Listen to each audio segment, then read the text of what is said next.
World Bank President Yong challenged governments around the world Thursday to address the problem of inequality by promoting the idea of shared prosperity.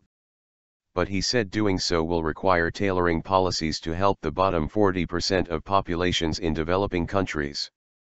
Kim described a three-step process to reduce inequality: growing the economy, investing in people, and safety nets to reduce the risks of falling back into poverty. Kim said the strategies will differ from one country to the next. A low-income country may need to ramp up agricultural productivity.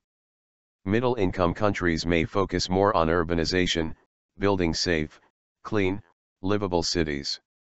For countries where most children don't go to primary school, this has to be the first goal that is achieved, said Kim.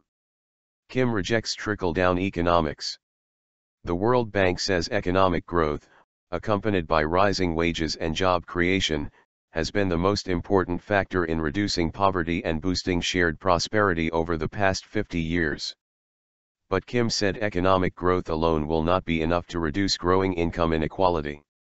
Speaking to an audience at the United States Institute of Peace in Washington, Kim cited a recent Oxfam study that shows the richest 85 people in the world control as much wealth as the bottom 50%.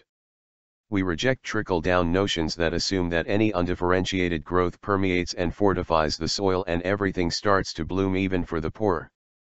We need to find an economic growth model that lifts up the poorest citizens rather than enriching only those at the top, said Kim.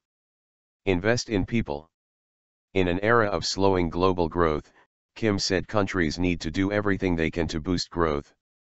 That includes enacting reforms, such as eliminating fossil fuel subsidies.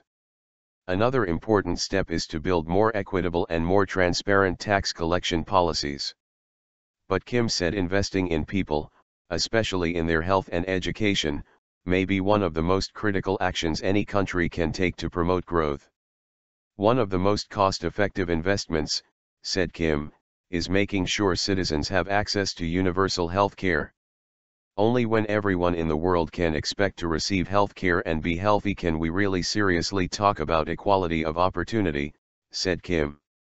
For every dollar invested in health care, Kim said, the returns have been tenfold. In just the past 10 years, Kim said health insurance initiatives have accounted for 24% of all income growth in low and middle income countries. Kim laid out the World Bank's goals for shared prosperity ahead of the upcoming World Bank IMF annual meetings to be held in Lima, Peru later this month.